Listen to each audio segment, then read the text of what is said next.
Madame, Monsieur, bienvenue dans cette édition de EAD TV dont voici les principaux titres.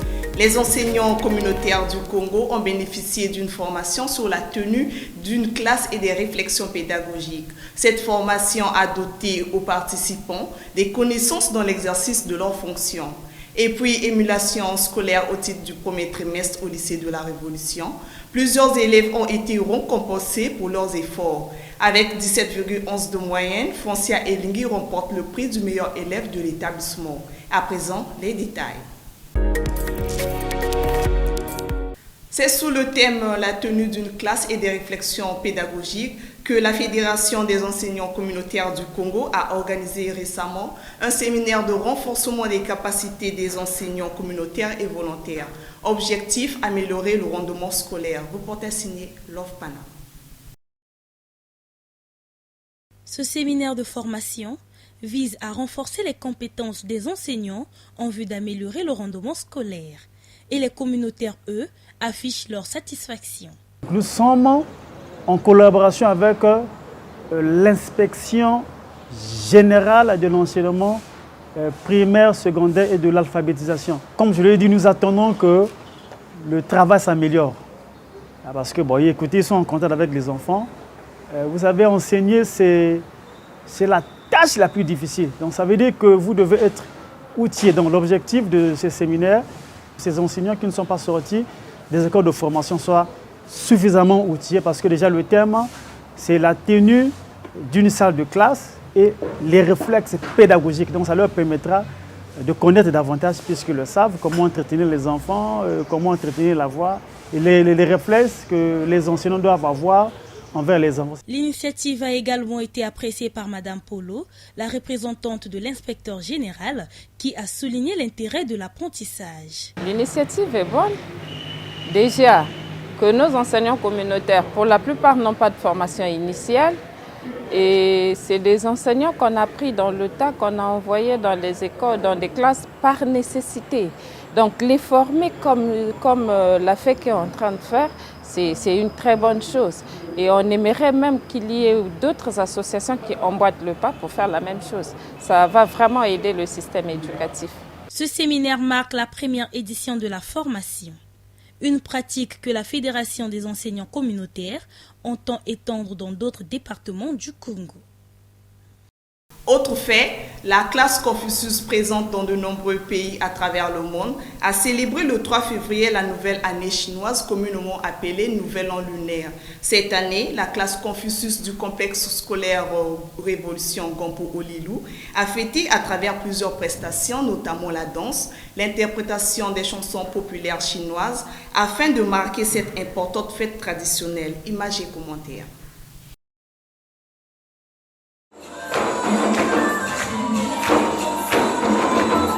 La cérémonie est loin d'être une simple célébration. La nouvelle année chinoise est une occasion de renforcer les liens de coopération avec d'autres pays.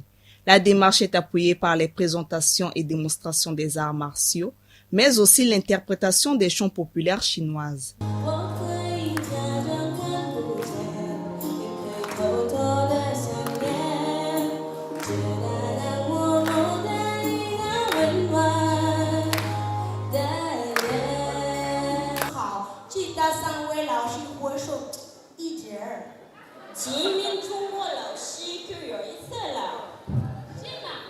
L'apprentissage de la langue et la culture chinoise par les étudiants congolais reste le moyen par lequel la classe Confucius contribue à la promotion de l'amitié sino-congolaise.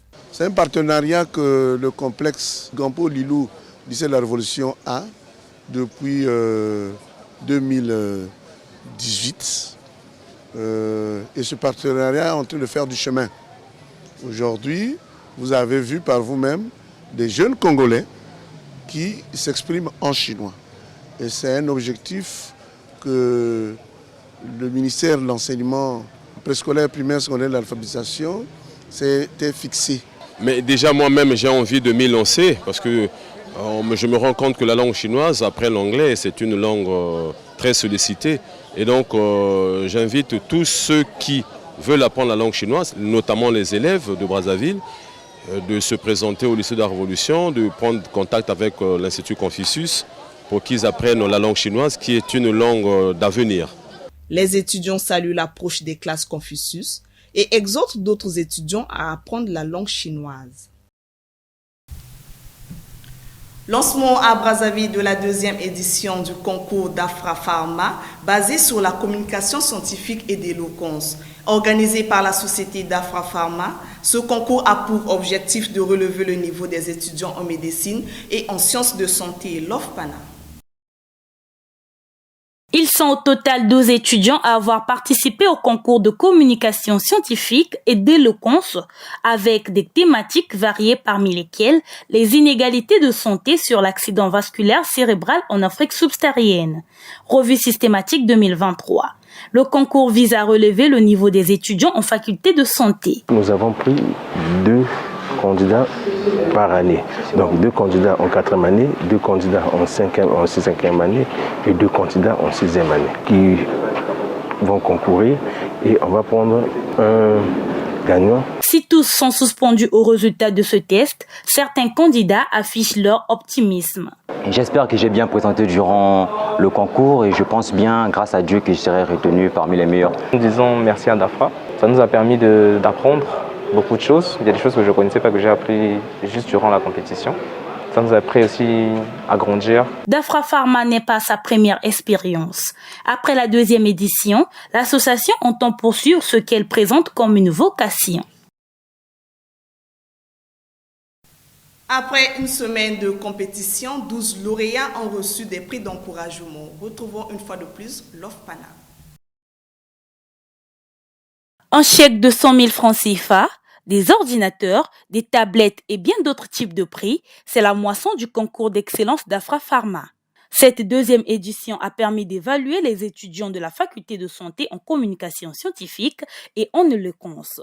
L'excellence d'Afra est une opportunité pour un étudiant, surtout de la faculté des sciences de la santé, qui lui permet de faire une expérience devant un jury avant le temps. Car au final, quand on est étudiant à la faculté des sciences de la santé, on finira par affronter un jury. Mais aussi, Excellence d'Afra les prépare éventuellement à des prises de parole en public. Chers étudiants, vous nous avez émerveillés par vos prestations. Autant d'émotions et de satisfaction d'avoir apporté un plus dans votre carrière universitaire. Sur toutes les lèvres des lauréats, la satisfaction est bien réelle. Un sentiment de joie, de satisfaction parce que je suis très content de cette opportunité que DAFRA Pharma m'a offert pour être là. Déjà, la participation, c'était pas moi parce que c'est un ami qui a cru en moi. Il m'a demandé de m'inscrire et après je me suis inscrit même si je ne voulais pas, malgré moi. Et au cours des différentes phases, puisqu'on a eu 3 phases jusqu'ici en finale, la première phase était un peu complexe parce qu'il fallait s'adapter.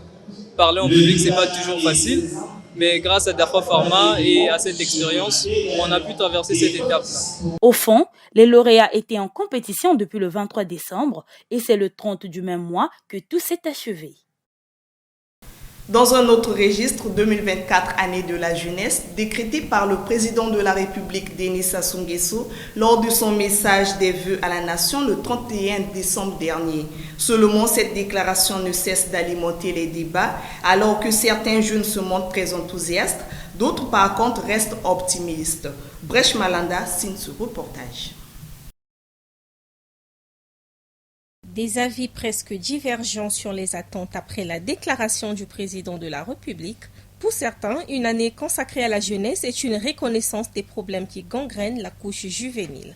C'est une bonne chose de pouvoir penser à nous, la jeunesse, parce qu'aujourd'hui, s'il y a beaucoup de jeunes qu'on voit dans la rue faire du n'importe quoi, c'est parce qu'il y a un manque de soutien aussi. Qui continuent à nous soutenir, qui ne nous laissent pas, parce que nous sommes des habitants congolais. D'autres par contre doutent en raison, disent-ils, d'absence des politiques en faveur des jeunes. Chômage, déscolarisation, violence, des mots qui minent les jeunes. Pour eux, l'annonce du président est un espoir pourvu qu'elle se traduise en actes. En tant que jeunes, nous attendions que ce soit des paroles très concrètes, que ça ne soit pas juste des paroles. Parce que la jeunesse aujourd'hui a besoin du suivi.